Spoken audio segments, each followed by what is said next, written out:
If you do not understand white supremacy, what it is, and how it works, everything else that you do understand will confuse you.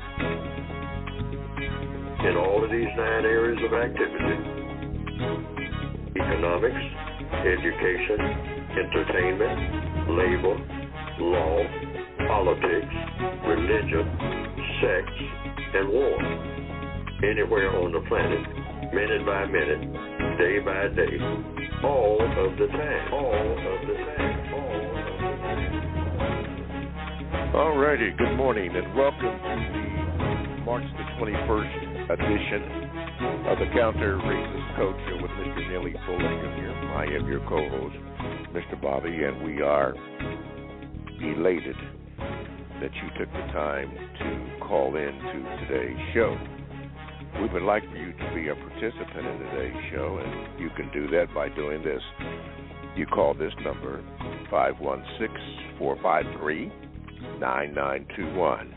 And if you have a short comment, you can do so, which we call, Mr. Fuller calls a VGQ. And you can ask a question. You can do that. So make sure you push the number 1 button and you can be heard. Make sure you also give the call screener your name so that I can see it and properly introduce you. You can also you can send me a Gmail at the numero 7, Mr. Bobby, BOBBY, @gmail.com. When you do that, I'm asking you, ma'am, and I'm asking you, sir, do not write me a novel or a book because it will not be read. And I'm emphasizing that because some of you have taken advantage of that. And I'm giving you a last memo or verbal memo. Do not write me a 4 or 5 page letter or 4 or 5 page paragraph so that you think that it could be read over the air. It cannot. We only have a certain amount of time that we can do this. And when you do that, and some of you put 3, 4, 5 questions in there, it just can't be done. And you've taken advantage of that. So that ends today. If you write me a novel, it won't be read. It's as simple as that. So make it short and sweet so Mr. Fuller can hear it and understand it and answer the question. Then we can move on. That way we can get more people in.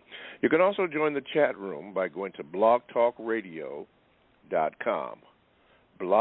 blogtalkradio.com. And when you do that, you want to click on where it says shows, and then you get to produce programs. You get to produce just the show. You click on that, and I believe to the right side, there's a area that you can get into the chat room. Just press that, and you're there. Now, I have received some communication that people have tried to get in there, and they have not. I'm looking at some names now who have no problem in getting into the chat room. Be Good One, B Sam's, Constructive Action Items is in there. Texas Green or TX Green 777 has joined the conversation. They've gotten in, so I don't know why some of you have experienced that problem. ProduceJustice.com is not in control of that. If you're having problems with that, then you need to contact the blogtalk.com people for that. That's all I can say on that. All right? Okay. I think that's all the house cleaning that I have to do today. So let's get on this. Thank you, Brother Muko, back. All right. Let's get on this. Let me introduce to some and present to others Mr. Neely Fuller, Jr. Mr. Fuller, good morning, and how are you? Good morning. I'm still learning. Okay. Now, this is the part of the show where we have Mr. Fuller express himself. It's called Thoughts and Expressions on the Mind of Mr. Neely Fuller, Jr. Mr. Fuller, on the 21st of March, which is this day, what is on your mind that you would like to share with the world and the listening audience? Well, I was thinking about laws. So just a notation to the people who are listening. Some years ago, they told me, they, meaning whomever makes laws, I was in a situation where they were teaching about law. So the teacher, the instructor, said there are three types of laws. Statute law,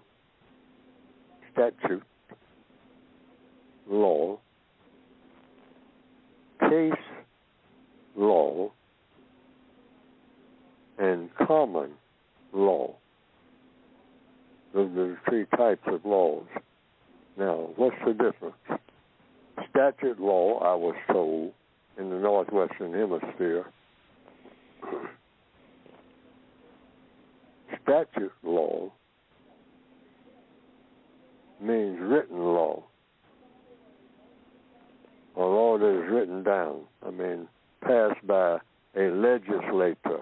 When you hear the word legislature, that means people who make laws. That's what the legislature is really called. A number of people who are appointed or who appoint themselves, depending on what the situation is, to be the maker of laws, written law. So that people will keep referring to that written law in what you call law books. They go to the law book, and this is something that's written down. That's number one, statute law. That takes precedence. That's supposed to be the most powerful of laws of the three. Because the second one is case law, meaning after you've already had a case, say, of giving out parking tickets. Now you have parking ticket laws. And then you'll have a case of, say, for example, a case law would be the first time that statute law is executed. Now you have a case that you can refer to. You can say, Mr. Brown was given a ticket yesterday, given a ticket for parking or over parking. What was that based on? That was based on statute law, because that law was written for that parking lot. There's no parking there, and he parked there, so he got a ticket. So now you have a case law. He's the first case law for that statute law. He's the first case that came up. He was the first person to park there. So that was a test of the law. At first, Mr. Brown, when he parked there illegally, now we got something to refer to, because before that, nobody had parked there, so there was no case law. Then the third law is common law. Now, some people have probably heard of common law, like common law marriage. We used to have a nickname for it, jumping the broom. It's nothing written down. It's just more or less a kiss or a handshake or whatever, or jumping the broom. Somebody, Miss Brown, married Mr. Everett yesterday out in the country. Well, did they go before a judge or anything, or priest or somebody, that wrote something down and made it into case law? Statute law, rather, based on a case? No, they didn't do none of that. They didn't even know anything about it. They live in the country. But that's the way it used to be in the Northwestern Hemisphere among many people who were way away, didn't know anything about a courthouse or anything like that.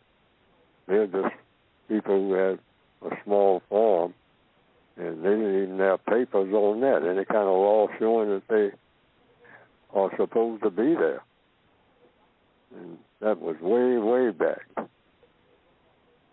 But I'm talking about three types of laws: statute, case, and common. Now, why am I discussing this morning? Because here in the year 2023, a black person can say, now, I am under a government called racism. You say, I don't have any statute law that says that. A statute law, something written down, says I'm an American, and I am a citizen of the United States of America. Now, that's on statute law, written down. That's law that's written down. And you'll find that. You'll find my name in that somewhere. And who am I? Name, address. What's your citizenship status? A citizen of the United States of America. That's what statute law would say. And when you're going into court and all like that, you have announced that that's who you are. Are you a citizen of the United States of America? And most people who are of that statute law will answer, I've done it on many occasions. Say, yes, I am. I am a citizen of the United States of America. Now, that's under statute law and case law. Because I've had cases where I've told people that. That's what case law means. You've had cases that you can use as an example.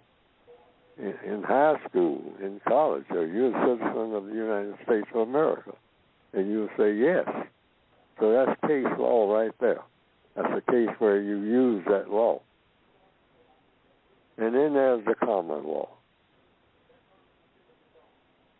And the code says what I talk about every week. Under common law, no person who is subject to the system of white supremacy is a citizen of anything except he or she is or the other is a subject to a feudal system or a tyranny called the system of white supremacy. That's the law you come under. Under what? Common law. You won't find that written down anywhere. But I'm a citizen of a system called white supremacy, a citizen of racism. Neely Jr. I have announced myself to be something that I have not been. I haven't ever been a citizen of the United States of America. That's impossible, because you can't be subject to the laws of white supremacy and the laws of the United States of America, whatever that's supposed to be, at the same time. That's impossible. So when I say that I am subject based on common law,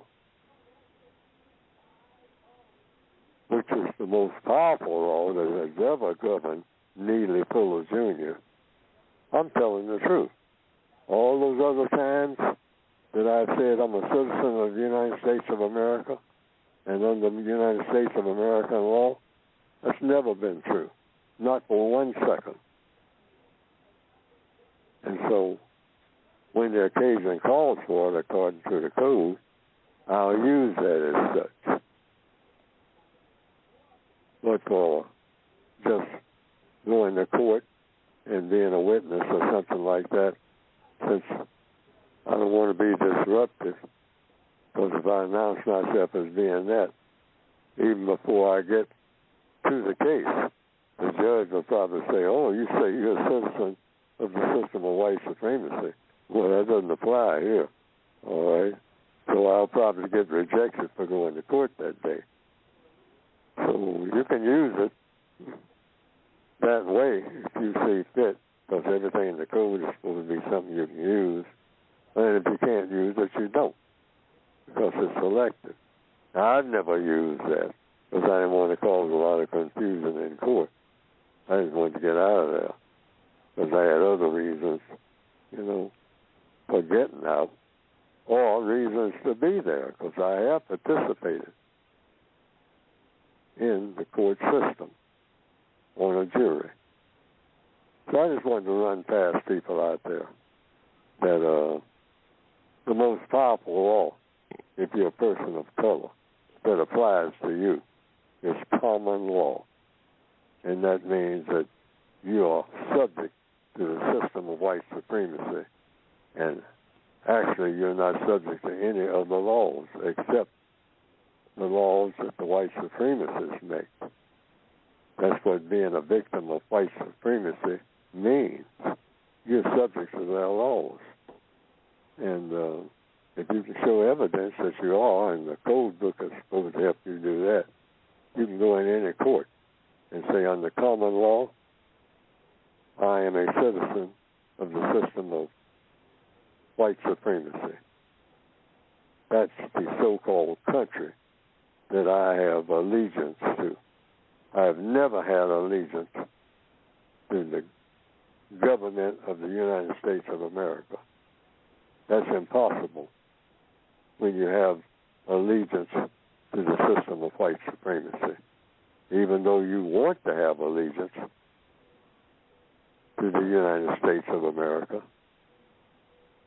But if you are already under an ally of, a subject to the system of white supremacy, you can't be both.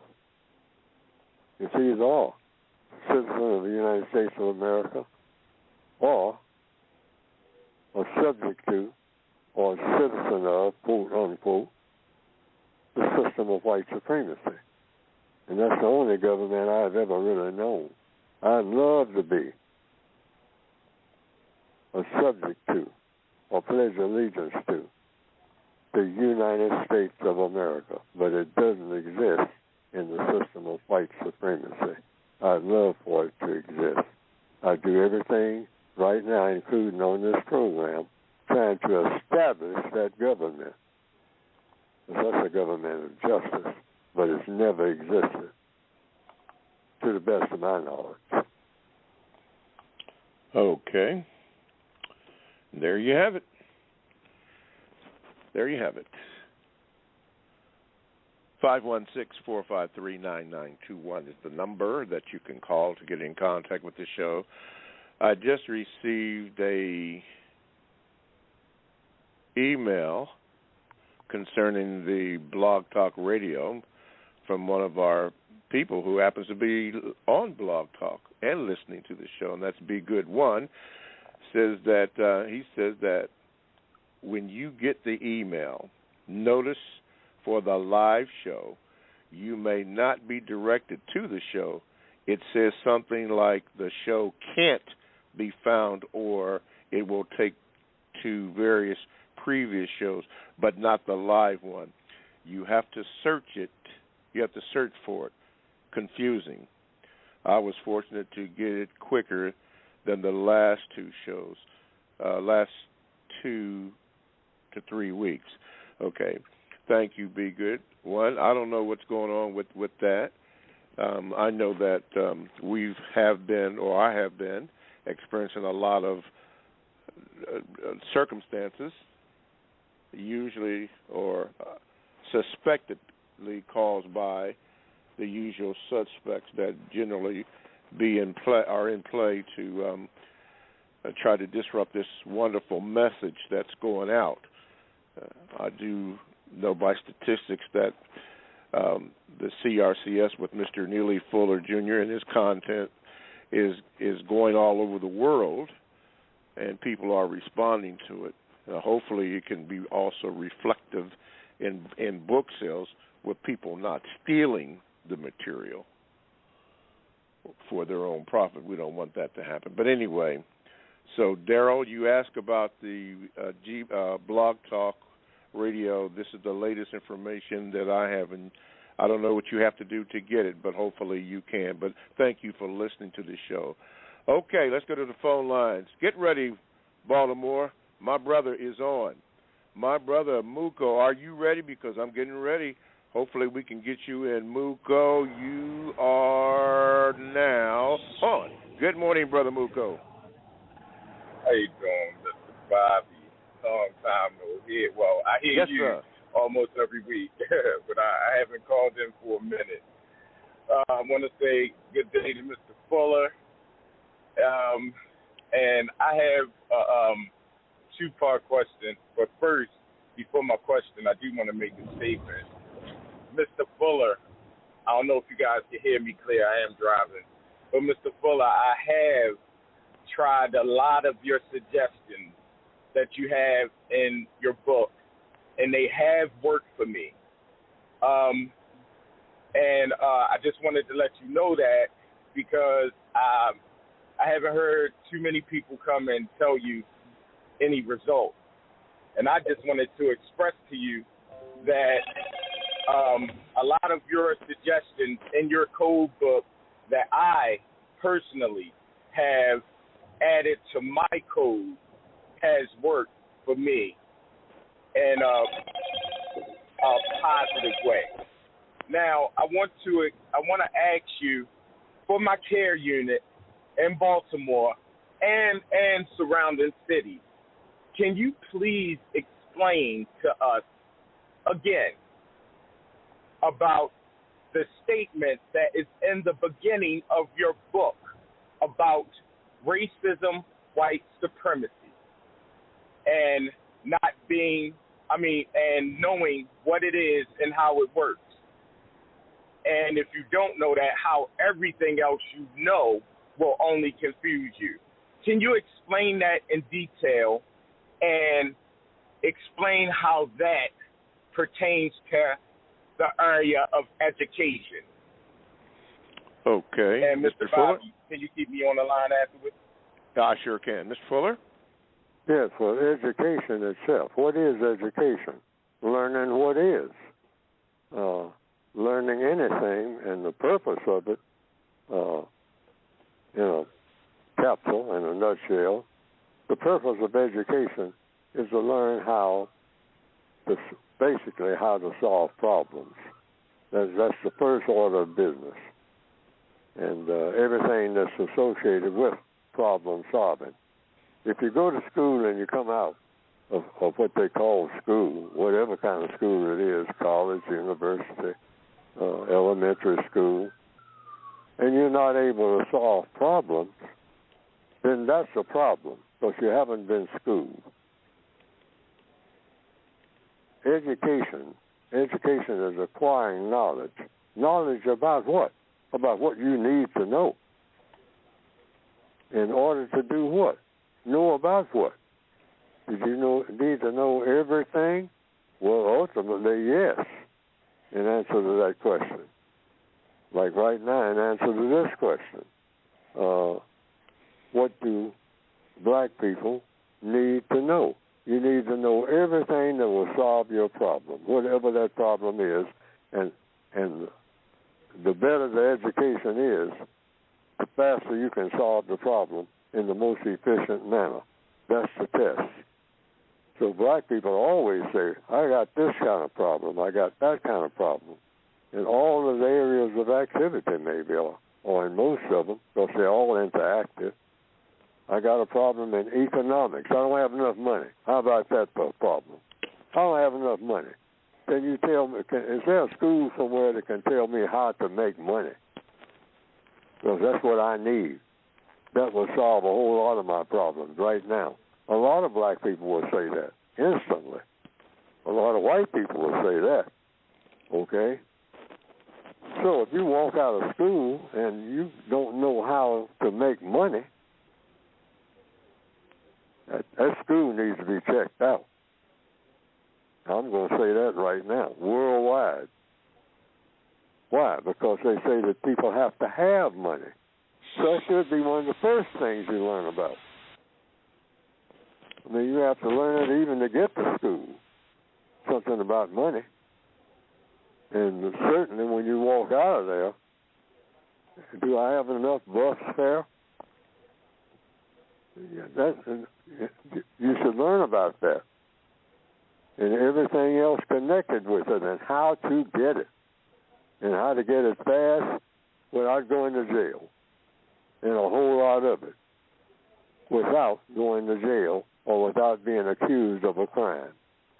Now, how about that for teaching? And how about that in answer to the question? That's what a code is about. I want this to be understood by the audience. But in the system of white supremacy, black people are not taught how to do anything that is of constructive value. That's in the second area of activity, education. The first area is economics in alphabetical order. And economics has to do with education. And education has to do with politics. What is politics? It's interactive with economics and education. Interactive how? Well, it has to do with people, correct? Like a person would say, well, I'm not into politics. Yes, you are if you said good morning to somebody, or if you spoke to your parents,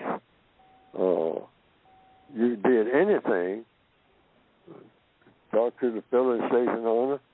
The minute that you talk to a person, like I'm talking to people right now, I'm being political. That's all politics is. You interact with people. But that's a compensatory definition. But the moment you interact with anybody, bus driver, anybody, the moment you speak to somebody, you are political right there. You are into politics big time. So a person will say, well, I'm not a political person. I don't believe in politics. Yes, you do. If you interact with people any kind of way. I mean, when you go to buy groceries and there's somebody behind the counter, that's political. Even though you don't talk to each other, you just talk through your credit card or something like that. That's talking. I mean, they pick up your credit card, you're being political right there. Right there. I don't want to get too far away from the question. Yeah. Okay. Yeah. Yeah. All right. Thank you, Mr. Fuller. Did I answer this question? Just tell him that the textbook is all about whatever your problem is. That's all you got to think about. And then turn to the textbook and see if it's in there, the textbook for victims of white supremacy, see if there's anything in there that will tell you how to solve your problem or how to think about solving your problem or give you an idea of whom to contact to solve your problem or even an analysis of what causes the problem. Mm-hmm. Got a lot of that. So basically, that's how I would answer that question because it's sort of a broad question. Mm-hmm. Okay. You know, I tell people, let's go to the textbook. It's got 9 areas of activity. Just pick one of the areas of activity and say, now, is there anything in this book that would tell me something about how to go about this mess that I done got in or this mess I'm trying to straighten out for me or somebody else? Is there anything in this book? Like in the sex area. I got a whole bunch of questions that people should ask each other before they get in that bed. A whole lot of them. That's a guide right there. And that's being political, too. Because you're interacting with people. But before you get in that bedroom, you ask somebody and get the answers to as many questions as you agree on. So you don't have to. You don't have to do anything. The textbook is just a guide. It's not a dictatorship. I think it's someone that called in last week and used profanity because they didn't like what was being said. Well, if you don't like what's being said, then the book and the program, this program, is not for you. You can only if you're just looking for something that you like. But this is about problem solving. And it's to help solve a problem, whatever you think the problem is. You know? And questions and answers. That's how you solve all problems. But if you're not getting the answers that you're looking for on this program, there are other programs. The code says that. You seek information where you can get information that will help you. That's all. It's nothing complicated. It's real simple in answer to the caller's question. The people who say, what do I do, and what you do is just look for answers to questions. That's all. I'm always looking for answers to questions, because I'm always ignorant about a whole bunch of things that I need to know. And that's all the code book is about. That's all this program is about. I can't emphasize that enough to everybody. We don't want to make simple things complicated. You don't have to curse anybody out or anything like that. You just say, well, I don't agree with what you're saying, so I'm going to go find somebody that I can agree with. I don't agree with none of that garbage Fuller's talking about. Well, you can say that and then tip your hat and walk out. Go to the next station. It's like going to Vegas and playing the slot machines. You don't like this one? Go to the next one. That's what you do. Mm-hmm. You're a gambler. It's simple. Not complicated. Doesn't call for shouting and cursing. Or for a lot of head scratching. All righty. Thank you, Mr. Fuller. And Brother Muko, thank you for that question, because that's been on the mind of a lot of people. And as Mr. Fuller states at the beginning of every program that I've been on him with ever, and at the beginning of the book, and you stated it when you called in this morning, when you quoted it, says, if you do not understand white supremacy, which is racism, and that's in parentheses, says everything else that you understand will only confuse you. That right there is enough. But people don't get that. But if you hang with it by asking questions, eventually it'll come to you. Just take a and if it's not enough, I'd like to interject this. Yeah, if it's not enough, just think about, do I have a problem or understanding something, or I'm trying to accomplish something, and can I look in Neely Fuller's book and find something that will lead me to a solution? And that's all you do. You don't have to, think about that statement so much. After you think about it and you can't figure it out, well, just forget about it and go to the book and try to solve your problem. How about that? Okay. Try to find something in the book, just whatever you can find. Because that's what I do with my own book. I just flip pages. I say, oh, here's something that I think I can use. That's what I do. That's how the book is supposed to be used. You can forget about everything else. Just, how can this help you solve your problem? This thing that's being said on page 32. And if you can't find it there, just turn the page, whatever. All righty. Let's break it off here. You're listening to the Counter Racist Code Show with Mr. Neely Fuller Jr. here. And we are so happy that you are listening to the program. Now, if you would like to get in contact with the show, please do. Just call this number, which is 516-453-9921. Make sure you press the number 1 button. And when you do, the call screener will come on. Give the call screener your name. And you can give a VGQ, which is a small statement, or you can ask a question and wait for the answer that Mr. Fuller can give to you. Please make it brief, because as you can see, he uses many, many illustrations to bring the point across so that you can understand it, or we all can understand it, because the one thing that we do not want is confusion, so make sure you do that.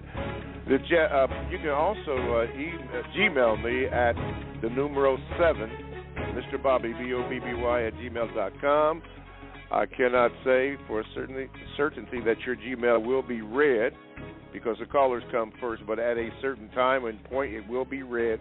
And I'm asking ma'am, I'm asking sir, don't take advantage of me by writing me a book. I'm just going to tell you right off, it will not be read. You can forget that. It will not be. Make your questions short and sweet so that Mr. Fuller can clearly understand the question and answer your question. Make sure you do that. You can also go to the chat room. I understand that there's some potential problems in there. I don't know about them. I've just been informed that some people are having some problems. Be Good One sent me some information, and said that there's some kind of, in his opinion, some trickeration in getting through. That's the first, or rather the second week that I've heard of something going on. But anyway, go to blogtalkradio.com. You make sure you want to click on programs. You do that, and then on the menu is the Produce Justice Show. You want to do that. You click on that, and hopefully there's a little box there where you can join the chat room and get in there and see what's going on and see if you can listen to the show or have a chat. Because some people, like Swat in California, listens to the show, but he's also a part of the chat, so we appreciate that. Okay, thank you. Moving on, we're going to go to Milwaukee, and it's going to be Corey. Corey, let me see if I can get you in here. Okay, Corey, you're on with Mr. Fuller. What is your question? Good morning, Mr. Bobby. Good morning, morning, Mr. sir. Fuller. Mr. Fuller, expounding on what your thoughts and expressions were this morning and the last caller's call concerning the system of white supremacy, can you express for us non-white people, us black people, how us looking at the system that we are prisoners can help us to recognize that we're prisoners, how this can help us in the system of white supremacy? Thank you. Just by saying it, if you wanted to look at it that way, everything in the code book is optional. If that will work for you in a setting where you say that that's what you are, a prisoner of war, and being treated like a prisoner of war, and show evidence that you're being treated like a prisoner of war, then you use it. So you can, if you don't know what prisoners of war or what a prisoner of war is or what it's like, you can just look it up or look at movies about prison or prisons of any kind. Because being a prisoner of war is just like any other prisoner, except it's added of war, and it's actually the prison conditions in which you go through. It's just about the same, basically, but they are sharply different from one prison to the next, sometimes from one cell block to the next within a prison, about how a person is treated. Depends on the personnel and the system and whatnot, but basically, prison is prison, and the whole world can be a prison to you if you're being mistreated. Being mistreated means you're in prison. You're in prison if you're mistreated and no one stops the mistreatment.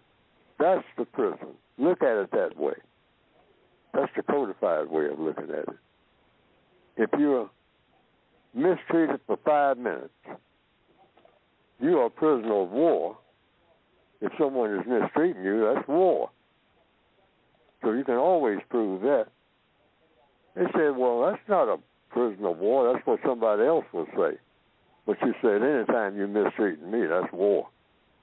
I don't know about you. I can't speak for you, sir or ma'am. But I was made war on this morning for about 15 minutes by my supervisor. War was declared because everything that supervisor did was against the laws of this institution as far as what I have been told.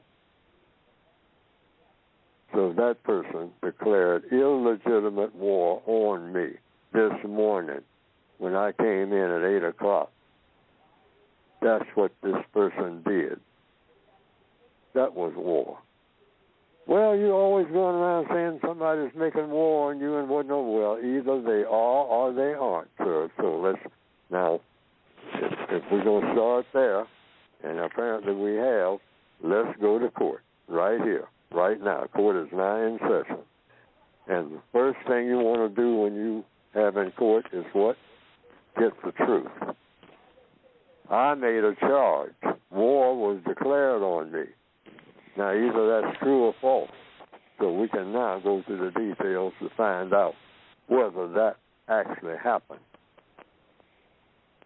Because anytime I am being mistreated, that's war. Are there any takers? And then that's when you look around the room. Anybody got a disagreement with that? I don't disagree with it because I just said it. Now, is there anybody who has a disagreement or agreement with that? Make your case that war was not declared on me this morning at 8:15 because I was watching the clock while all that was going on. And all that was going on was illegal because it was mistreatment. Mistreatment of any kind against anyone on this planet at any time is, according to the code, war, W-A-R. So where's the problem? Anybody disagree with it? Okay, make your case. Mistreatment is war. That's all war is. Counter war is stopping the mistreatment, according to the code. That's already written in the code book. That's what counter war is. War, counter war. The ninth area of activity. That's a war against the person who is starting the war. That's counter war. That's not non-war. That's counter war. See, words are very important. So that's all you got to do. Just say that. Learn how to talk using codified language.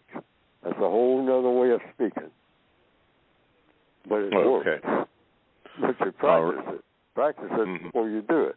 It's like anything else. You go into court, you better practice doing something. Particularly if they're fixing your job is on the line or something like that. Right. Okay. Thank you, Corey. Appreciate it. Okay, from the Gmails, David 2 says this, Mr. Fuller, what can you do if you cannot avoid conflict with another black person? For example, if I go to work and have to interact with another black person that has an issue with me, is there a way to defend myself and be constructive at the same time? Questions and answers. Stay in the question lane and be real. Don't accuse anybody of anything. Just always ask for an inquiry. And this is for everybody. Ask for. From somebody who has, quote, unquote, authority. For an inquiry. That's a codified procedure, always. You don't ever do anything else. You don't make an accusation. You say, we have a situation here that needs to be, what is an inquiry? We have a situation that needs to be investigated. I call it the 3 I's. Investigation, inquiry first. That's looking into it. And then you assign an investigator to get all the details. That's the 2nd I. And then you make the indictment. You never make the indictment. You never accuse anybody of doing anything. You just say, we got a situation here that needs to be looked into. That's the inquiry. Inquiry. Sometimes I can't pronounce it very well, but that's why I spell it out like that. Inquiry. What does that mean? Looking into it. We got something going on that seems like it shouldn't be going on. See, that's what you're saying. That should be everybody's approach in every situation, not only with black people, but with white people, with everybody. Always start with that. That's an inquiry with a question mark behind it, all right? That's a question. Stay in that question lane. And heaven forbid, don't make accusations.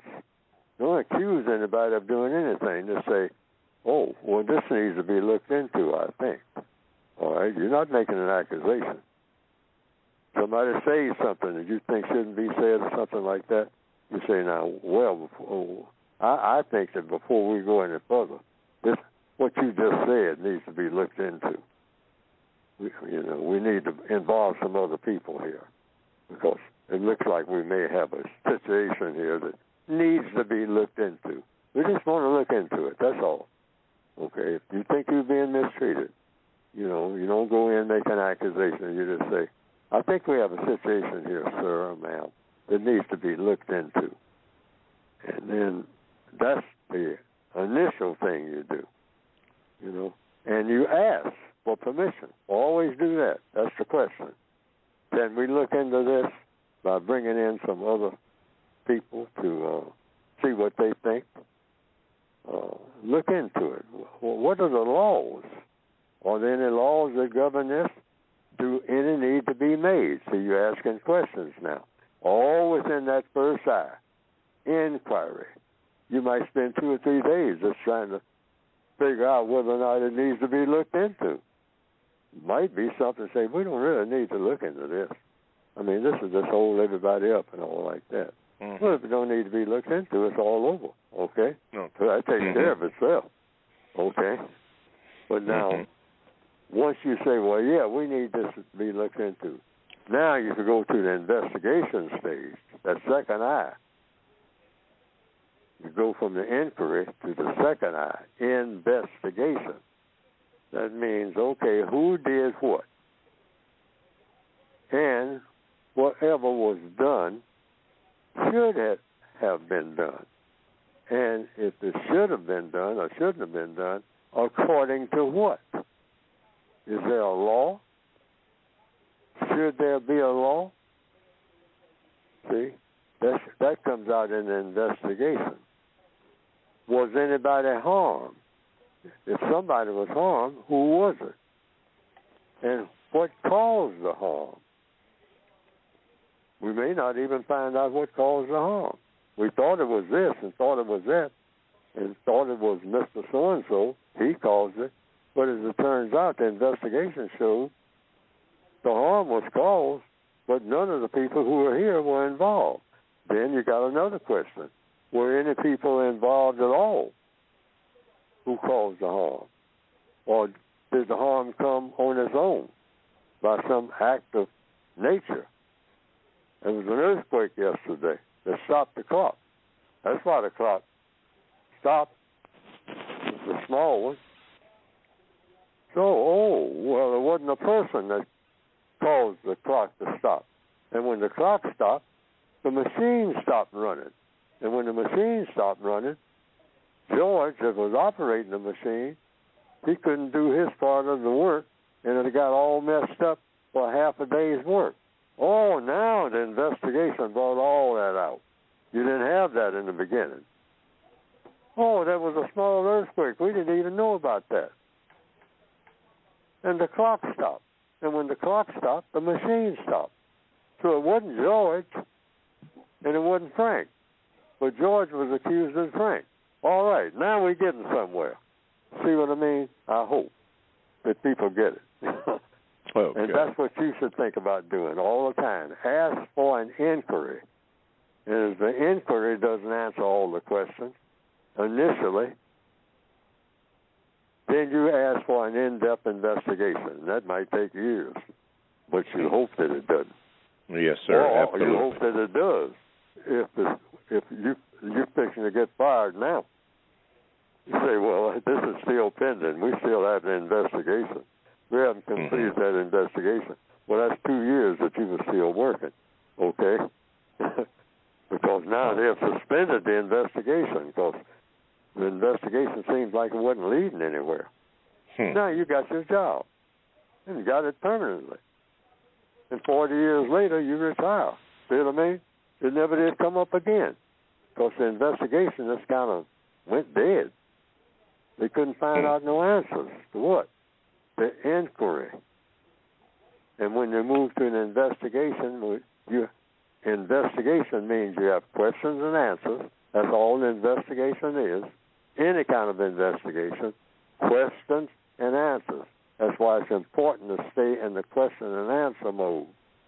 So we can't move forward until we get some answers to these questions. We can't go no further. So we're suspended the whole thing for now. I mean, so I retain my job. Yeah, you retain your job. You're going back to work. Because this is suspended until next year sometime. We got a lot of cases like this, you know. We'll call you in. Yeah. And so then the third thing is indictment. If somebody's going to be indictment. Now, what's an indictment? Somebody accuses you of a crime. See what I mean? That's the last thing you do. So you after that investigation, they'll say, oh, no. It turned out to be, it wasn't George. We thought it was George. We was fixing to fire him. It turned out to be Frank. All right? Yeah. I mean, the investigation showed that it was Frank and that he did it deliberately. You know? But it could have been, it wasn't George or Frank. The clock stopped, and that's why the machine stopped. But the clock started immediately after the small earthquake, and the clock stopped for some strange reason. So the machine stopped. But it messed up all the work for 4 hours work for everybody that had to be done all over again. I'm just throwing this out here, just giving you a made-up scenario for the sake of the audience. I'm not talking about something that really happened. I'm just giving this as a made-up illustration of what I'm talking about, of how to conduct the compensatory situation where there is a problem of any kind. Like the person asked me about a job situation, and so I gave an illustration about how to handle that job situation. Always stay in the question lane, so nobody can ever say that you falsely accused anybody. No, you didn't even make an accusation. You just asked for an investigation. That is what you did. And then lean back and know how you're going to answer questions when the investigation starts. Start getting it in your mind how you're going to answer every question. That's the codified procedure. So you don't be fumbling for answers at the last minute. Okay. All righty. Thank you, Diva 2. Let's go quickly to New York. Tess, let's see here. How many minutes we got in this hour? Okay, Tess. See, what is your question quickly for Mr. Fuller? Good morning. Good morning. First, I want to thank Mr. Fuller, Mr. Bobby, Robert, Sharon, Moonpie, and all those involved in making the show available to us. As well, a thank you to the listeners and those in the chat room. In horror movies, aliens are depicted as weird-looking creatures to scare audiences. What really scares me is us encountering human-like creatures not from this planet that are white. My fear comes from knowing that a white supremacist can convince those aliens that the non-white people of this planet must be treated unjustly. Mr. Fuller, why is fear an important tool for the white supremacists? Thank you. All right. Thank you, Tess. Mr. Fuller? Well, it was a long question, so... Why is fear... Anyway, it can be capitalized. I mean... I didn't understand the question. Please. Why is fear an essential tool for the white supremacists to use against us? Why is it what? Fear, an important tool for... fear. Fear is what makes people... what makes conflict between people all the time. And the person fears something from you. And so if the question is, why do white people fear black people? That's the question, if I understand it correctly. Is that correct? Wait a minute. Tess? Yes. In a nutshell, why is it that white people, those that do, fear black people? And the answer, according to the code, you ask them, do you fear me? So, I mean, in any situation, see, that's the only way to find out. Because you take everybody as an individual. That's the codified procedure. That's how you do it. We don't do... Code is about doing things different from the way we usually do it. Because the way we usually do things, we meaning black people collectively worldwide, ain't been working. So we need a code. The code says, if somebody says they fear you, you go into the question mood. Oh, you fear me. You fear me. Why do you fear me? And sit back and wait on an answer, and don't interfere with the person when they're given the with the person who's giving you the answer. Just have the next question ready if you have one. That's the procedure. The only way to find out what white people fear about black people is to ask white people. That's the best way. And when they answer, if you think you don't understand the answer, you ask for an elaboration. Can you give me, another way of saying it and whatnot, until you get the correct answer. All problems are solved through the process of questions and answers. That's the biggest thing about the code that I want black people to understand. All problems, not some, all problems are solved through the process of questions and answers. So Neely Fuller is not white, but he might have some ideas about it. Now, I'll tell you what the codified position is. Okay. Wait a minute, Mr. Fuller. I don't know if that was that your question, Tess? Yes. Fear. Wait a minute. Hey, Tess, was that what you were asking, Mr. Fuller? No, I was actually asking, why is fear a tool for the white supremacists? Okay, there you go. Oh, fear is a tool for anybody that want to mistreat somebody. That's the answer. You instill fear in the person. It's called motivation by fear. In other words, I'll make you fear me in order to make you do what? Obey me. You're not going to obey somebody you don't fear one way or another. You don't want to. And it's real simple. I fear the white supremacists. Why? They can hurt me more than I can hurt them. A lot of black people got to learn that, particularly when they get pulled over. I mean, it's a shame. After all these lessons that we have had, when you're surrounded by people with guns, you say, I ain't scared of that. I ain't scared of no gun. I'm not either if I got control of the guns. I've been in control of a whole lot of guns. But when other people got control of guns, I have fear. And I'm going to show it. Okay. By complying with the people who can kill me. Okay. Got to leave it there for the end of the first hour. Thank you, Tess. I hope that answered your question. Hopefully it did. Okay, we are coming to the end of the first hour of the Counter-Racist Code Show with Mr. Neely Fuller. I hope that you were able to get something out of the first hour, but if you haven't, you can replay it again because the fine people here at ProduceJustice.com will have it put up.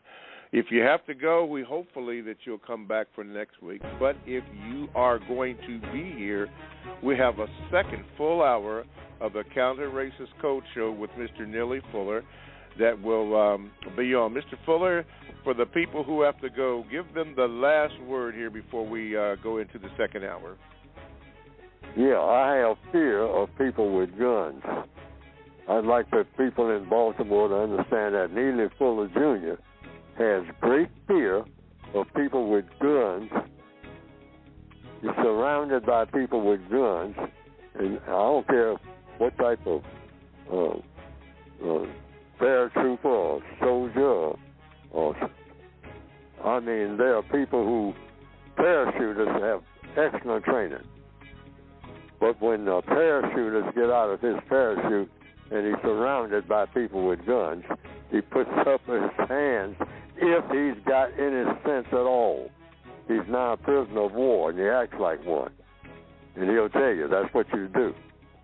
It's better than being dead. Every black person needs to know that. But we ain't learned that at all. Okay, that concludes the first hour of the Counter Racist Code Show with Mr. Neely Fuller Jr. Stay tuned for the second hour coming up in 5 seconds. ProduceJustice.com. All right, welcome back to the second hour of the Counter Racist Code Show with Mr. Neely Fuller Jr. I am your co-host, Mr. Bobby. To get in contact with the show, to leave a small message, which Mr. Fuller calls a VGQ, or a quick question, please, ma'am, please, sir, just dial this number, 516-453-9921. Be sure to press the number 1 button, and when that happens, give the call screener your name so that I can properly give you an introduction. And if you are a first-time calling in, make sure that you give the call screener your name and indicate that you are a first-time caller, and we have a special package for you so that you will be heard. Secondly, if you don't want to use that method, you can Gmail me at the numero 7, Mr. Bobby, Bobby. And I can't say that it will be read today on today's program, but sometime in the future, on a future program, and I can't tell you when because I don't know, but it will be read. I will give you a notice with a little symbol that I've developed, and so that will let you know that I've received it and it will be read. You can also join the chat room. I would say cross your fingers, but I don't believe in hocus pocus. But anyway, you can join the chat room by going to blogtalkradio.com.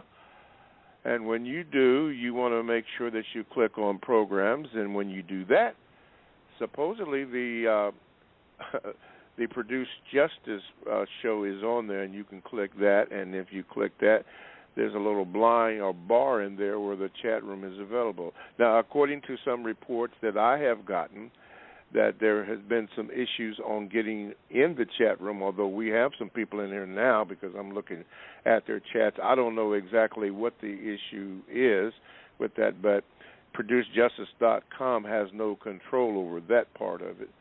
So if you have an issue with that, you may want to contact the people there to see what's going on. So that you can get the program like we have been doing for quite a while. So I don't know what's going on. Some refer to it as the usual suspects are in play, and that could be true, but I have no verification of that. But that's what you want to do if you want to join the chat room. I would ask this, though. When you're in there and you are able to get on, please, ma'am, please, sir, do not ask me to ask Mr. Fuller a question from the chat room, because that's not what the chat room is for. That's what the 800, or rather the 800 number, that's what the telephone number is for, and my Gmail account, what you can ask a question for. Okay, all the books and materials, we forgot to mention that in the first hour, but listen, all the books and materials can be obtained by going to ProduceJustice.com. That is ProduceJustice.com, where you can obtain your copy of the book. As a matter of fact, the things that Mr. Fuller has been talking about is from the book as suggestions. And he shows you how you may want to pick it up at some point and read it. You may not get it at first. You may not. It may not be for you at that point. But get the book, read it, and take a look at some of those suggestions and employ those suggestions, if you will, ma'am, if you will, sir, to whatever the situation that you are dealing with. And you can get that by going to ProduceJustice.com. That's ProduceJustice.com. Okay, let's see here. Let's go way out to L.A., where Swa is in the house. Swa, you ready? Here we go. You are on with Mr. Fuller. Go ahead, please, sir. Greetings, Mr. Bobby. Greetings, Mr. Neely Fuller Jr. Yes, I'd like sir. to stay on the line. Yes, sir. Mr. Neely Fuller Jr., on page 313, you have this term, race camp. Can you share the constructive value of this word, race camp? Well, what does it say?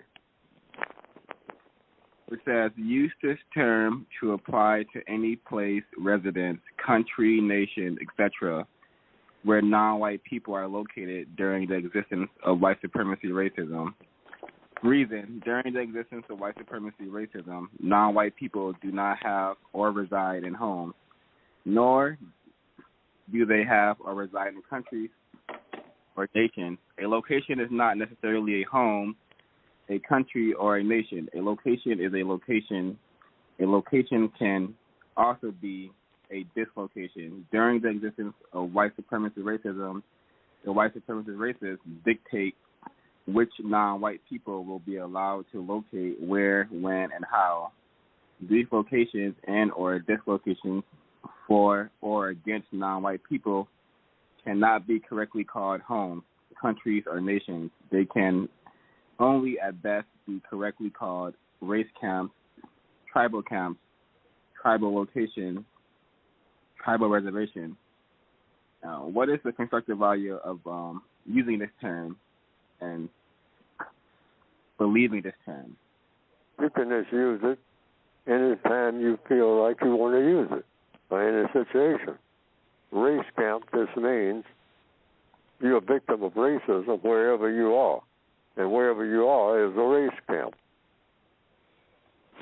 And you use it just that way. This person says, well, if you choose to use it, just like everything else in the code, so you only use any of these words, particularly in the word guide. You only use them, or everything, even in the basic book, or in both books, or both volumes, rather, because they're all the same book. The word guide is just an extension of the basic book. But you use them on occasions only when you think you will get what, according to the code, the most constructive result. You don't use it to be controversial. Nothing in the textbooks for victims of racism. And that will apply to anything else, any questions you have about anything in the books at all. You only use them like you use any tool. Words are nothing but tools. And you use tools for the occasion where you think that the tool will do the job you want done. Just like in a tool chest, a word book, a word guide is nothing but a tool chest. Any book that you read, period, it's just a tool chest. It's a way of communicating, either to you or to someone else, or to both you and someone else. What? Something that needs doing or needs to be thought about. Thought, speech, action. That's what people or creatures are involved in. Any creature, what you call a creature, whether it's a person or what you call an animal, they do three things. They think, they speak in one form of language, in one form or another, and they act. So words are under that second category, speech. And you just have tools for speaking. Just like you have tools for doing things, you have tools for speaking. Tools for speaking are what? Words. A caterpillar has its own language. Why? They communicate with other caterpillars. People don't know what they're saying. You hear birds in the trees. They're communicating. You hear them tweet, tweet, tweet, and we just hear it's what we call singing, some of us, and we call it noise, depending on what effect it has on you. But the bird is not thinking about you being involved in that. The bird is sending signals, language, words to other birds who understand what is being said. Come over here immediately. There's something in the nest. Needs to be investigated. Now, I don't know what all that means, but the bird knows when they hear it. So it's the same way with anything that you see in the code book. I think people kind of misunderstand that. It's not even so much what I mean to say.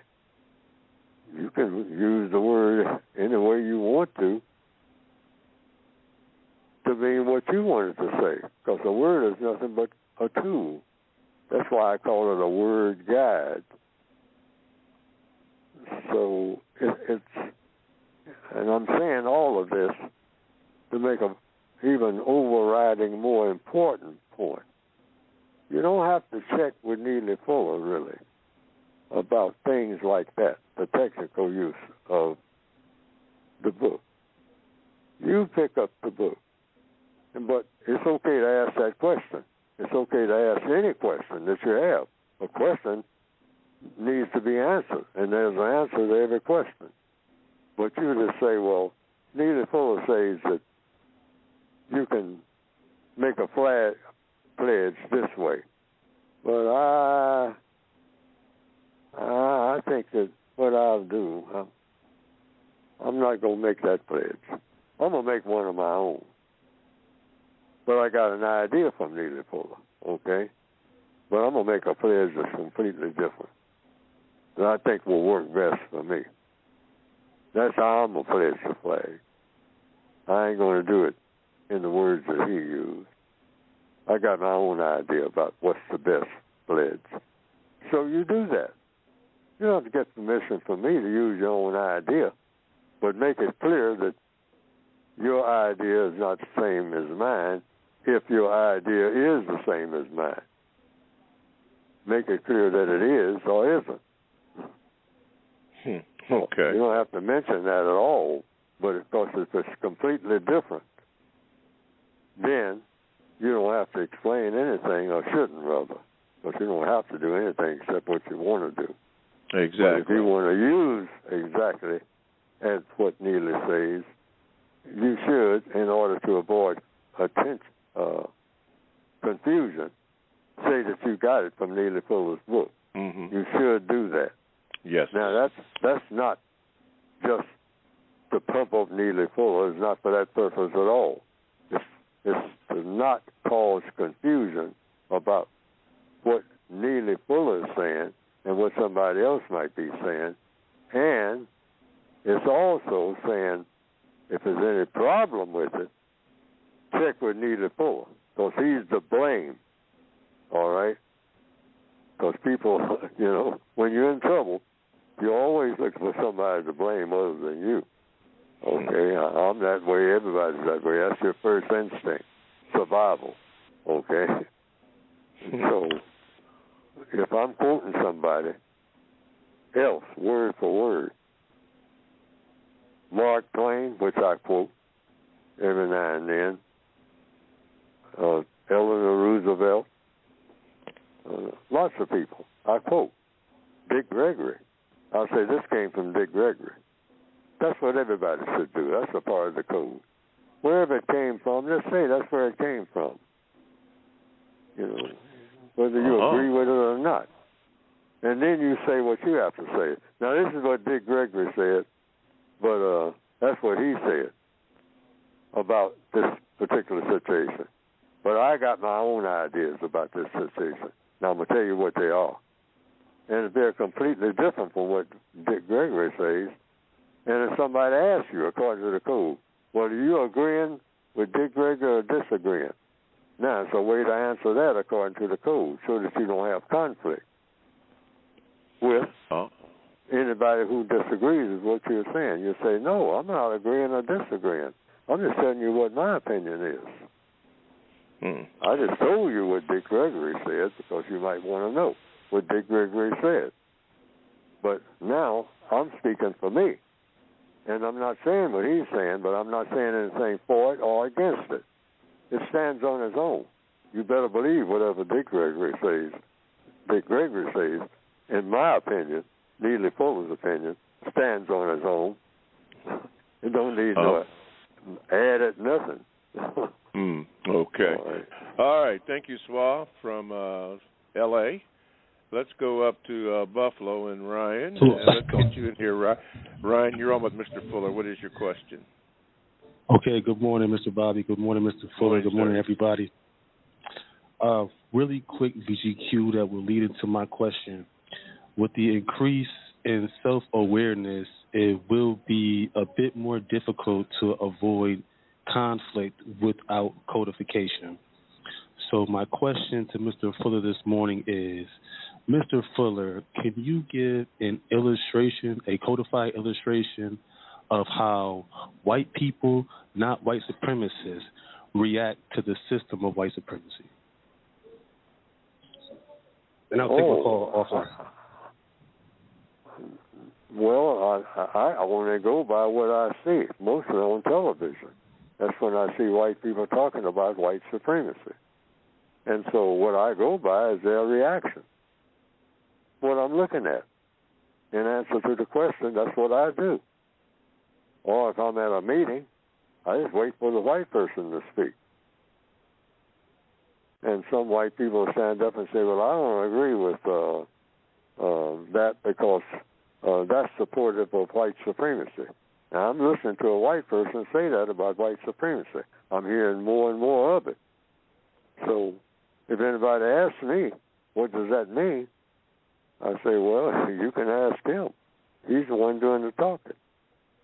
You know, so you just pay attention to what white people say when they say it, and see if you think it is true or false. That's number one. Or that it should or should not be, or whatever it is you think about it, if you're going to respond to it at all. It's real simple. Everything in codification is basically real simple. Kindergarten simple. There's nothing to scratch your head about. You just take it like it is. We have that expression. That's one of our slogans. Just tell it like it is, and you take it for what it is, if you recognize what it is. So if a white person says, well, I don't believe in white supremacy. Well, if somebody asks me, did you hear what he said? I said, yeah, I heard him.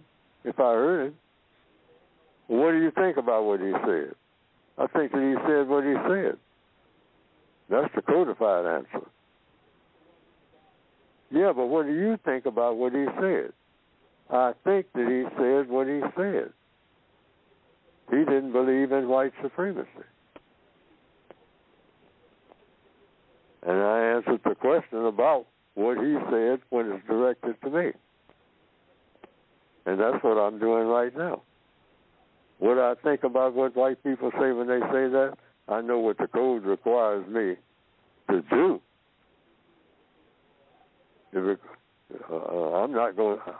I choose not to say anything when somebody says something like that, and it's a white person.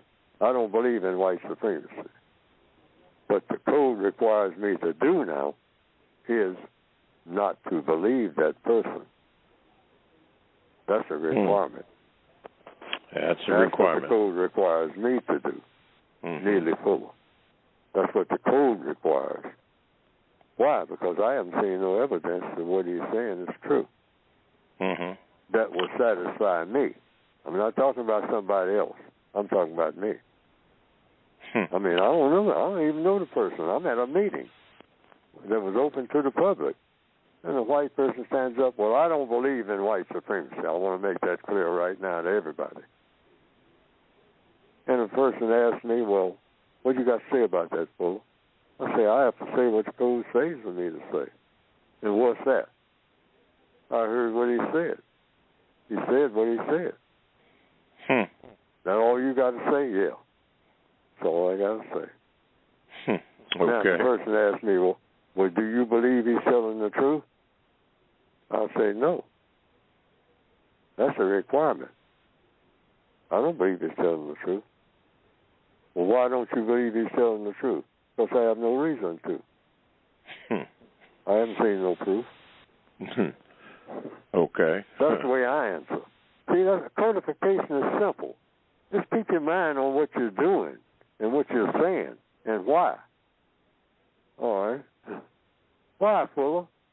Because I don't have any evidence that what he said was true.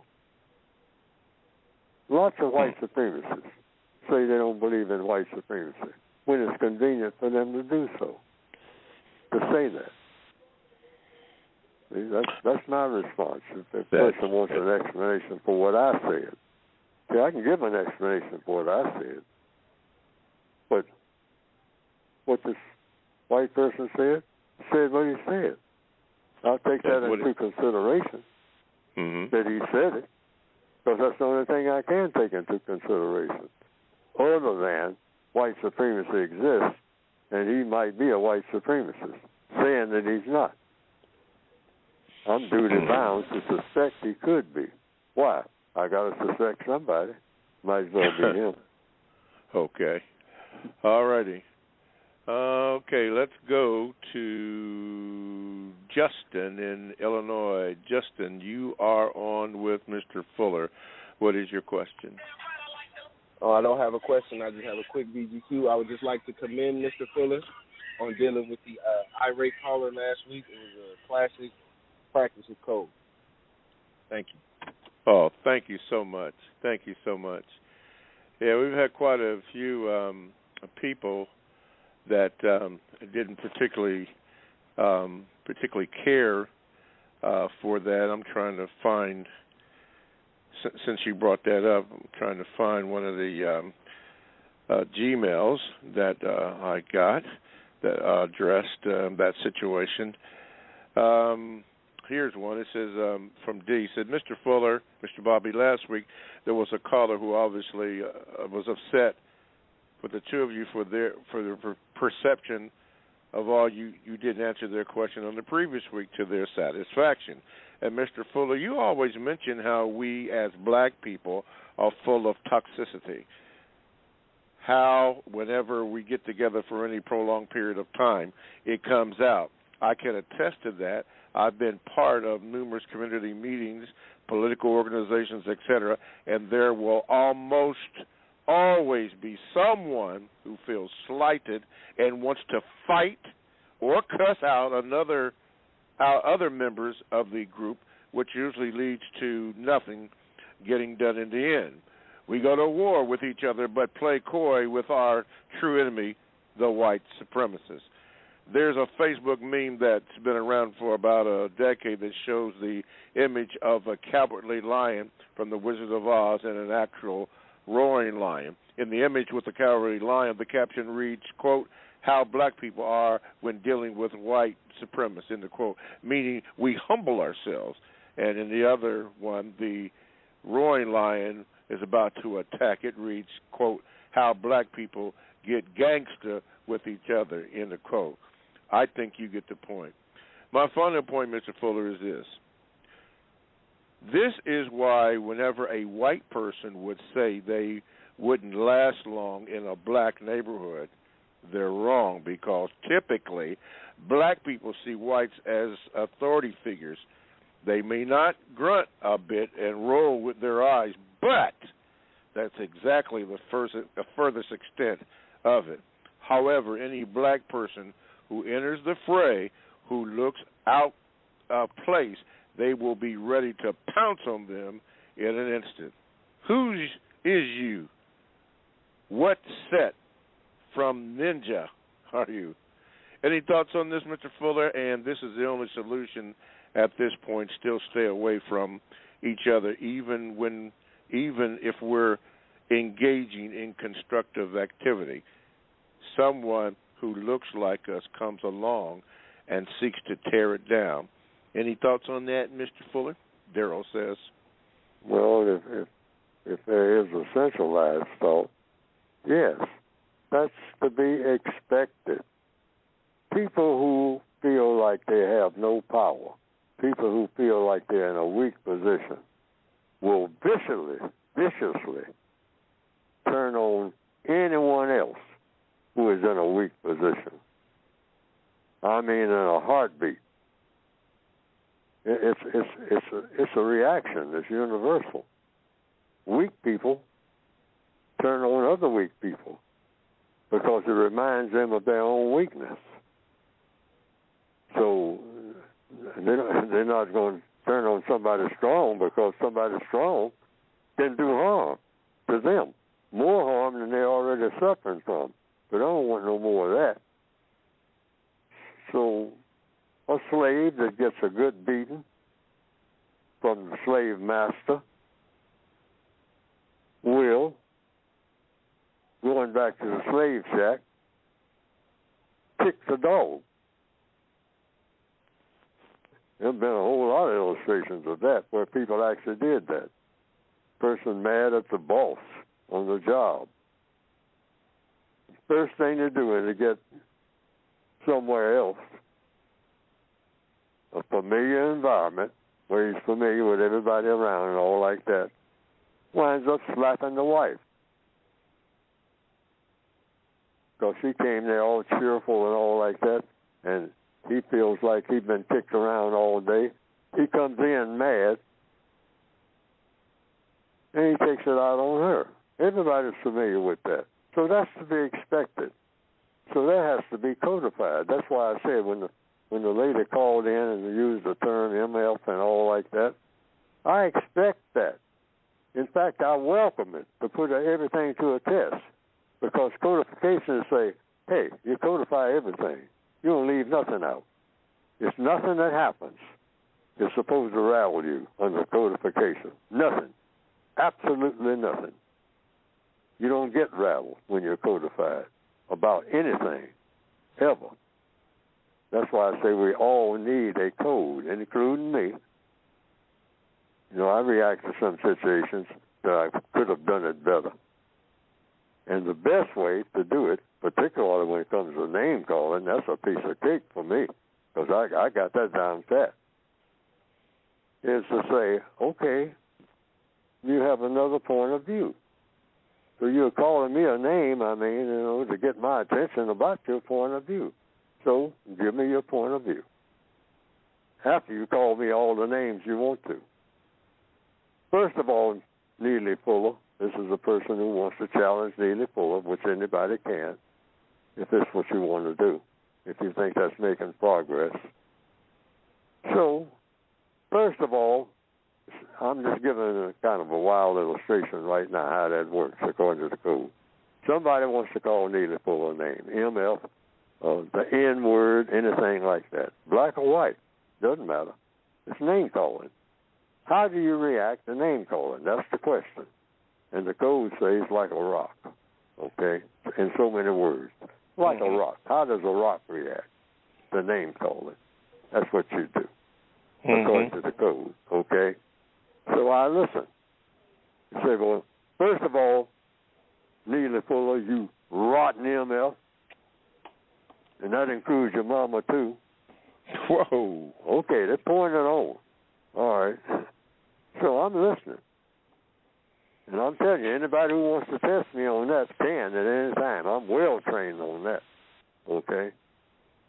So they say, now I got about 15 names I want to call you before I tell you what I really want you to do with your stupid blankety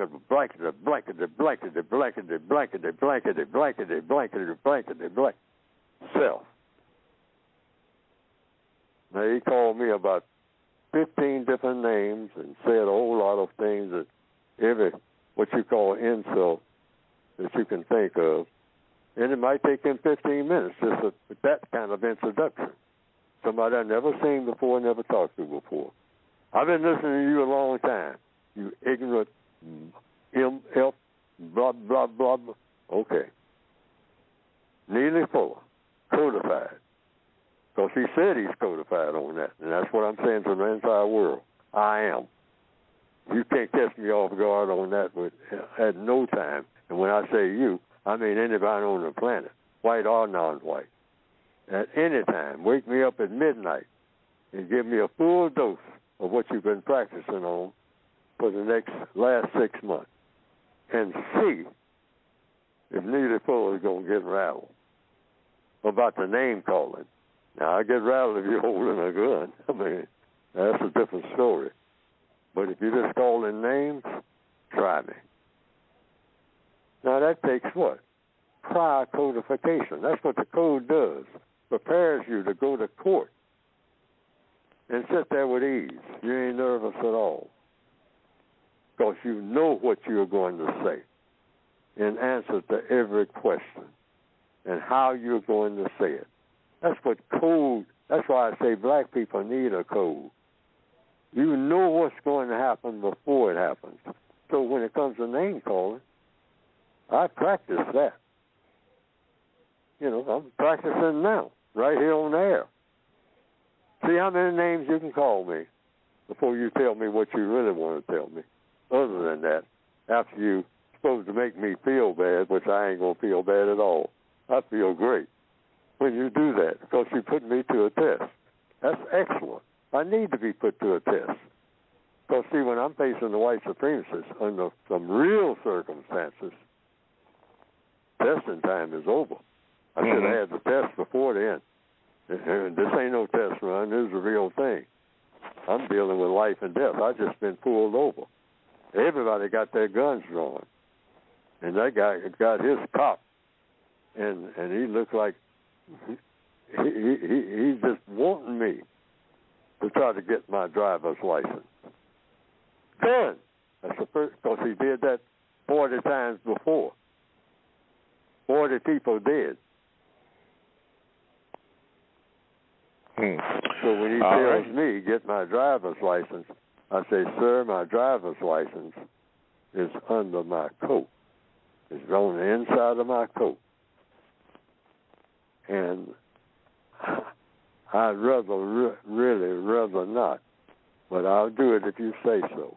I would rather not put my hand under my coat to get anything because you and your fellow officers may think that I'm going to get a gun if you allow me to say so. Shut your blankety blank mouth and do what I tell you to do. Yes, sir. That's me. Why? I've trained myself that way. See, I'm not waiting for the last minute for that kind of training. Sir, what do you want me to do? I want you to shut your blankety blank mouth and the N word right behind it. Yes, sir. See, I mean, be codified. This is how you control situations. You're taking control. You're not giving up nothing. You are taking control. Why? Because you are remaining what you want to remain, alive. There's a code for doing that. Okay. Now, you might wind up dead anyway. Some guy standing behind him, his buddy. He said he thought he had, I mentioned my coat, and he thought he saw my right hand move. So he fired 6 times. Well, I'm just dead, that's all. Because they were intending to kill me anyway. But going back to that paratrooper that just got captured, they can kill him anyway. You behind our lines, and you carrying a gun,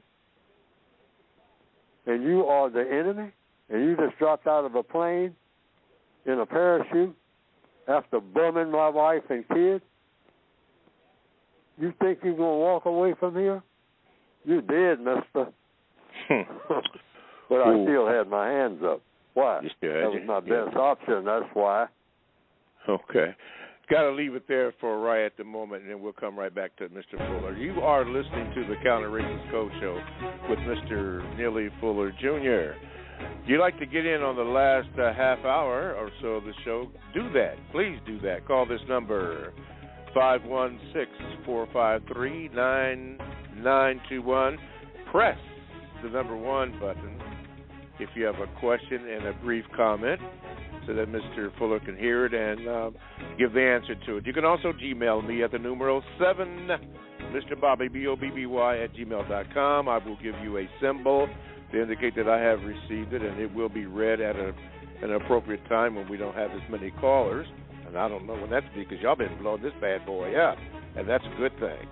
But it will be read at some point in time, and I will give you a notice when it will be read, and so that you can be heard all around the world. How about that? And lastly, you can go into the chat room. All you have to do is go to blogtalkradio.com. That's blogtalkradio.com. You want to click on where it says programs. When you do that, then the icon or screen will come up where it says shows, and you hit that, and the Produce Justice Show is one of the offerings on there, and you click that, and then to the right, unless they changed it, is the place where you can enter into the chat room, as the chat room is in here right now, and I'm looking at some of those chats in there, and that's the way you can do it. I would ask that when you are in there, do not use the chat room to ask me to ask Mr. Fuller a question, because it ain't happening, Captain. Can't do it no more. That's what the Gmail is for, and the number that you call could get on. And by the way, if you are a new caller, make sure you tell the call screener that, so that they will alert me, and I will give you the new caller salute. Yeah, and you can be heard. Yeah, okay. So all that and more. Listen to this also. Many of you already know this, but I have to listen again, because this is how Mr. Fuller gets paid. You got to buy the book, okay? Come on, buy the book. Get the book. I know that Triple Eight, Rita, she does it and hands out the book to a lot of people, and they get the book. I understand in some you can get the book. Some of the issues foreign have been resolved. Mr. Fuller, can you get that book in the UK, the so-called United Kingdom? That's what I've been told. Okay. I've been told that some of the shipping companies are doing that. Oh, that's very good. Some bookstores, rather. Yeah. It's about 3 that's doing that, I think. Okay. Right. Very good. They have access to the market overseas. See, a lot of bookstores, small bookstores, and people who, black people particularly, who I'm trying to be supportive of,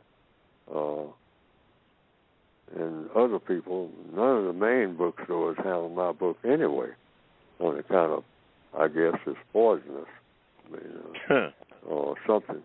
Or the book is not. I will tell people this. I call it one of the best of the worst written books about counter-racism, what to do about racism, ever produced. One of the worst written of the best of counter-racist volumes. That's how I accurately, I think, describe my book. It's worse written because, and I think a lot of the readers will see that, including some errors that are in there. It's one in the table of contents where something is listed. It's just about a paragraph or two that would have been in there, but it's not in the book, but it's in the table of contents. I want to tell people that who might be frustrated about that. I want to tell the whole world that. It was a rush job getting the book out. I haven't been able to correct it, but my years are waning. I had to move fast when I could because I got a lot of things working against me, a lot of factors, and have been all along, not just occasionally. There's a lot of things working against me, including people who, are distorting things that I'm saying in the books and all like that. A lot of that going on. So it's a lot of editing that needs to be done. That book has a stiff price on it. That's another thing that I would like to get down. I'd like to be in the Northwestern Hemisphere to be in the $10 market, no more than that. But what I'd like to be and what the reality is, two different things. But that's all the system of white supremacy, too. Where I'm concerned. Yes, sir. Certainly where the book is concerned. But go and get it anyway as best you can. I think if you have the money and you think it's worth it, it's supposed to be worth it to you. Don't talk about somebody else.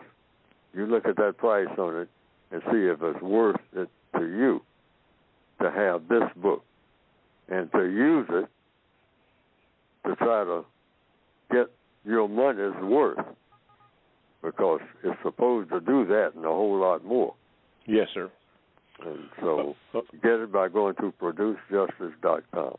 That's it, producejustice.com. Okay, thank you, Mr. Fuller. Okay, now, before I go back to, we got at least two or three more. People would like for you to finish up. I'm going to get to you, Lee and Chris. People would like for you to finish up on that name call in particular when somebody used the term MF and how you are now ready for that, no matter whatever name somebody chooses to call you. Go ahead and finish that up, Mr. Fuller. Yes, whatever name. See, the name calling. And I got a list of things in the textbook that's saying, about things you don't do. That's another thing. Somebody calls you a name. Do you call them a name? The answer is, according to the code, what? No. You always call people by the name or title that they want to be called. That's white or non-white. Always. Even though they are pouring tons of names and titles on you that, are pretty ugly, you might say, in everybody's opinion. Pretty ugly. As ugly as it can get. But when they finish, you still call them by the names or titles, or that, even if you don't know them, you give the best that you can. Mr., Mrs., Sir, Ma'am. That's how you address them, according to the code. Mm-hmm. And okay. I can say, I'm not bragging on it, I'm just saying, when you're prepared, you're prepared. Yes, sir. I'm prepared. For any names, and when the person is finished, according to the code, then what do you do next, Fuller? Walk me through the whole thing. The person is finished calling you all these names. Then you ask a question.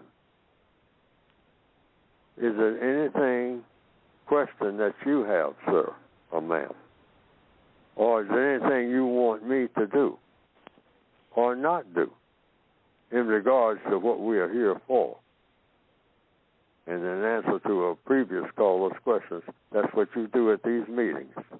After they get through name calling and all like that, you say, all right, question time. And the person who is doing all the name calling and all like that, very politely, be very polite, keep your voice down. Don't be tempted to get loud, because they're loud. They blew the roof off the place for about 15 minutes, okay, or whatever. So you're very calm, they say. Now, is there question that you have, or is there anything that you want me to do? If you are the person that they call all these names, because they disagree with what you're saying. Is there anything that you want me to say? And why do you want me to say these things that you want me to say? And then you've asked your question. Don't cut into the answers. Wait on the person to respond. That's the codified procedure. Yes, you sir. want to know what's on their minds, since they apparently they got a lot on their mind if they're acting in this manner. That's what you do. What you might call a toxic situation among black people, which that's is what always going to be there. Yeah, that's what he mentioned, that the situation was toxic. Yes, so you ask them what's on their minds. What do you think ought to be done? Ask that person, not somebody else. Right. And do it always politely. Okay, you disagree with what everybody else is doing and saying, and so that's well and good. We take that in the spirit in which it's given. Now, we'd like to know, maybe all of us or some of us, certainly me, I'd like to know what you think ought to be done about the situation that we're talking about. Yes, sir. Okay. While we're here. See, stay focused on what you're there for. Mm-hmm. So all even the if rest that of the drama doesn't count. Right. So even if that person that you asked that particular question to said to you or in front of the whole meeting that you see is toxic, and they would say, well, I want you to kiss my black assets, what do you say to that? Then you say, well, now, we're all here for constructive purposes. Would that in any way contribute to what we're all here for? Gotcha. Is that constructive? See, constructive results. Always think of that. This whole meeting is about constructive results. Otherwise, what? According to the code, you ain't got no business having no meeting. You ain't got no business having a meeting. Absolutely. Yeah, if you're not Okay. going to have the meeting, get constructive results. And constructive results means problem solving. Any meeting that you have that doesn't solve a problem was a meeting that shouldn't have been had. Gotcha. Okay. Let's go to the Bronx. And Lee, get ready, Lee. I'm getting ready to cue you in. Okay, Lee, you're in. Go ahead. What's your question for Mr. Fuller? Good morning, Mr. Fuller. I have two very quick questions. The first one is, are you a liar? Yes. I told lies. In the system of white supremacy, and this is the codified answer, lying is a requirement for everybody. The white supremacy system insists on people saying things that are not true. That's what all this opposition to CRT is about. They want black people to say, practically, for what I'm hearing, and I'm just going by what I hear, practically saying young children get upset when you talk about slavery. So therefore, talk about something else, but don't talk about slavery. And to say, well, some people have asked a question, a logical question. Well, are we to tell young white people that slavery didn't exist because it upsets them? No, that's lying. That's lying. And they're going to require black people to teach and say slavery. What's that? I don't know about no slavery. Okay, Lee, there's a lot of background noise. Could you ask your second question? I'm sorry, I went to... he kind of answered it. Neely Fuller does lie because that's a requirement. My second question was going to be, is there a reason to lie under any circumstance, which you kind of already answered. So good morning, gentlemen. Thank you. Good morning, Lee, and thank you so much. Thank you so much. Okay, Lee. Chris, it says Chris. I don't know. Kansas City. Go ahead, Chris. Yeah, Dr. Fuller,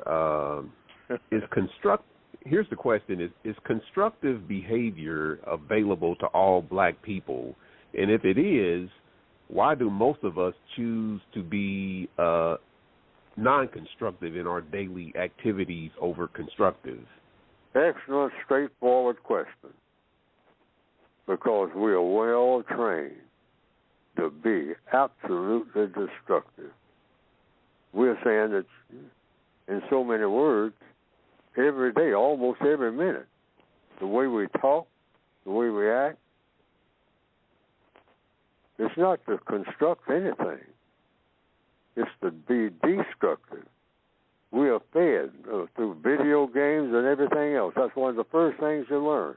On Christmas Day, I wanted a gun when I was real young. Christmas. You're supposed to be talking about Jesus and everybody loving everybody and all this. That's what Christmas is about. I'm looking under the Christmas tree for what? Where's that gun somebody promised me? That toy gun. That Hopalong Cassidy gun. That Red Ryder rifle. I don't see no guns up under here. This ain't Christmas. No guns. I want to be out there at 10 o'clock in the morning shooting down my neighbors with their new guns that they got for toys. In answer to the question, we are fed a steady diet of being destructive. When a black person rolls their eyes at you at the subway station, they're not looking for a way to help you do nothing. Mm-hmm. I mean, man, you want to get it on? We can get it on right here now in front of everybody. And, hey, I bust the cap, and I got a brand new gun, all right? Got some nice shiny bullets that I've been looking at all night. I'm going to put one of them right in you. You say one word to me, and maybe 4 or 5 other MFs standing around here looking. Put one in them, too. Why? Because I'm bad, that's why. Well, let somebody know I'm bad. Yeah. And people walking around looking like You know, always acting like they my boss. Ain't nobody my boss. Yeah, but you nobody bad. tell me what to do. It don't look like you gonna tell me what to do. I ain't gonna pay no fare neither. But you bad. You saw me jump. Yeah. You saw me jump that fare. Now you gonna mess with me? I'll kill you. That you know, we've been trained bad. that way. That's the only training we have had that has stuck. Yeah. All the other training is out the window. That's kind of funny. So I expect black people to approach me that way. Uh-huh. Get out of the way, you old MF.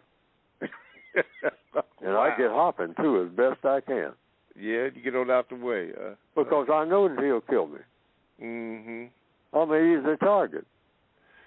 Now, he's running into something that ain't easy. Sometimes he forgets, and then he winds up dead. Well, how come he ain't bad when the white man comes around? They don't play. See, they don't play. They say, you going to get in my face got my game? That's when you get the truth. See, the white supremacists said, we love this. We're good old boys. Oh, yeah. We're good. We practice all the time for occasions like this. I mean, we get up in them Kentucky hills, and we practice all the time. We got targets that look like you. You know? Okay. And you don't know what you're dealing with. All right.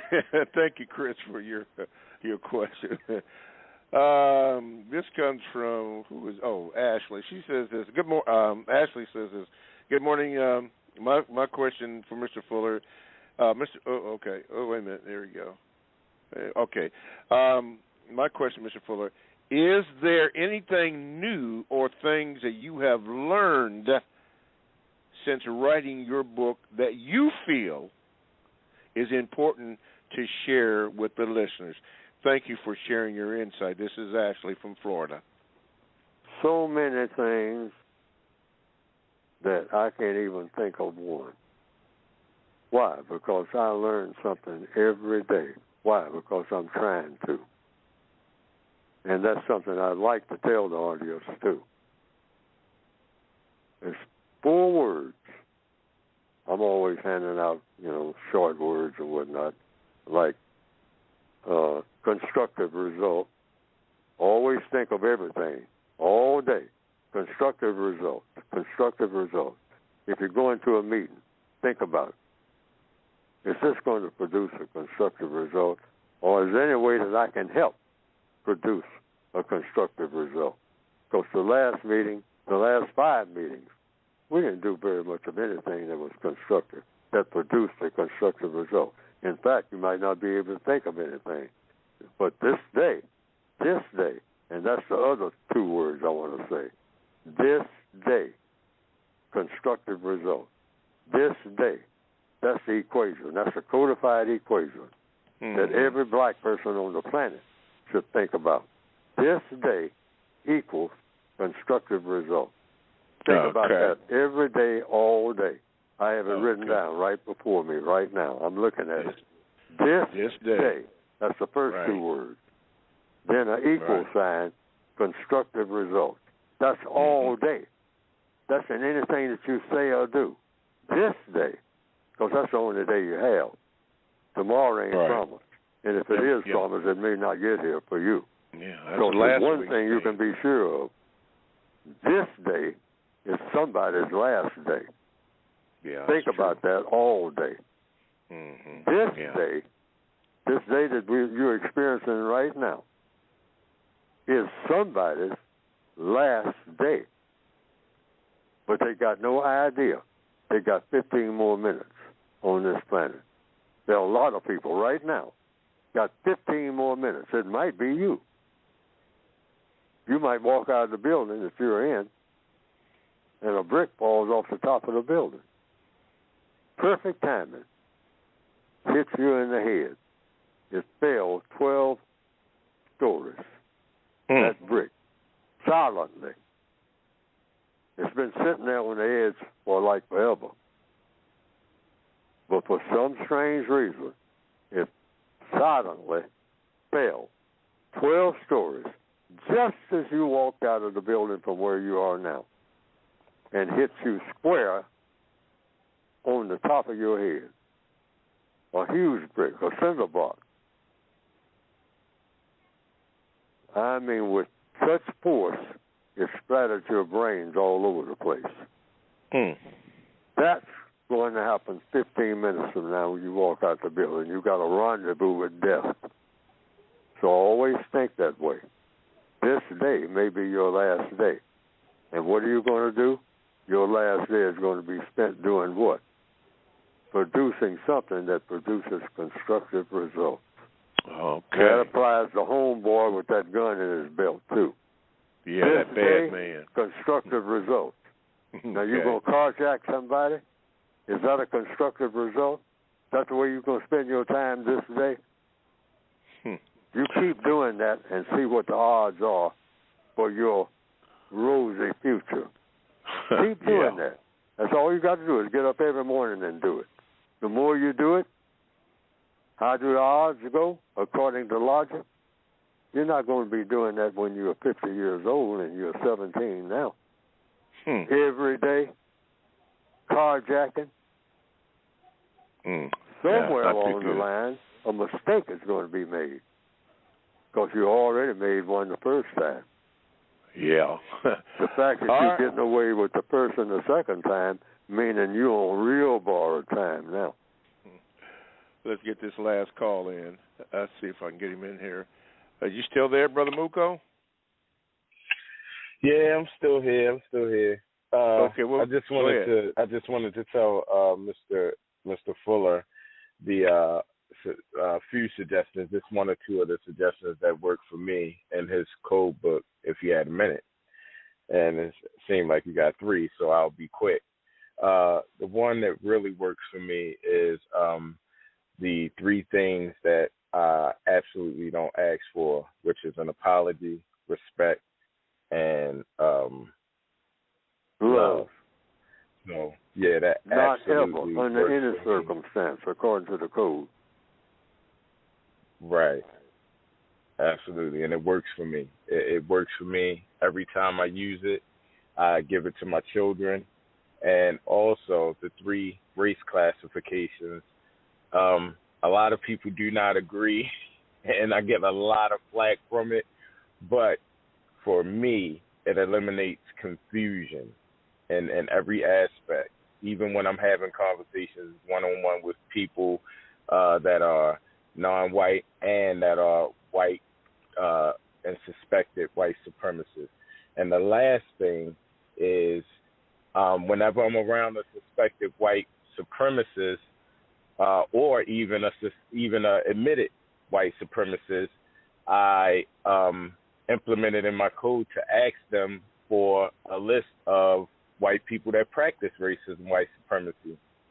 And I usually get crickets, but one or two suspected white supremacists actually gave me a list, Mr. Fuller.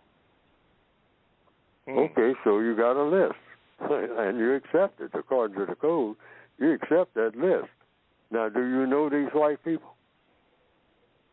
Are you familiar with these white people on that list? The white people on the list, I have looked them up, and I have found out a lot of information about them.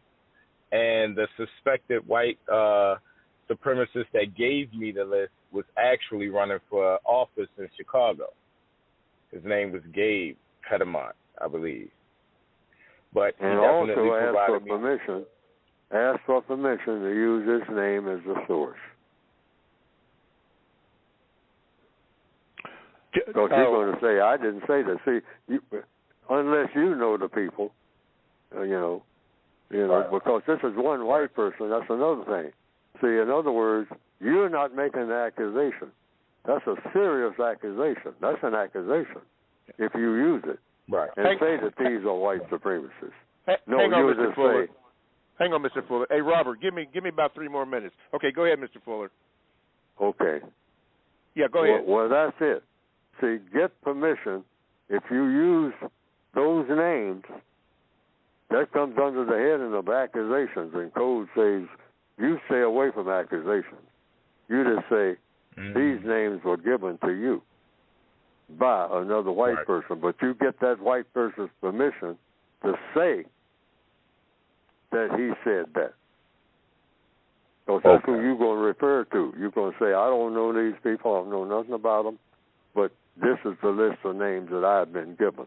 That's the only list I have of white people who another white person verified are white supremacists. I don't know.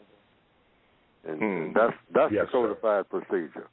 Always give your source of anything that you say. Give your source. If it's the Bible, give it. That's your source. Okay. Thank you, Brother Muko. Thank you. All right. ProduceJustice.com. Thank you, the listening audience, for listening to us. We made a lot of mistakes today. We've been trailed by the usual suspects, but nevertheless, we're here. So we thank you. Thank you for listening. Thank you, Mr. Fuller. You know, we'll try to do better the next time. Mr. Fuller, by the way, get the book at ProduceJustice.com. Mr. Fuller, you get the last word. Yes. Constructive results. This day, constructive results. Keep that with you all day today and the next one. All righty. We hope to do better next week, so we'll see you then. Have a good day.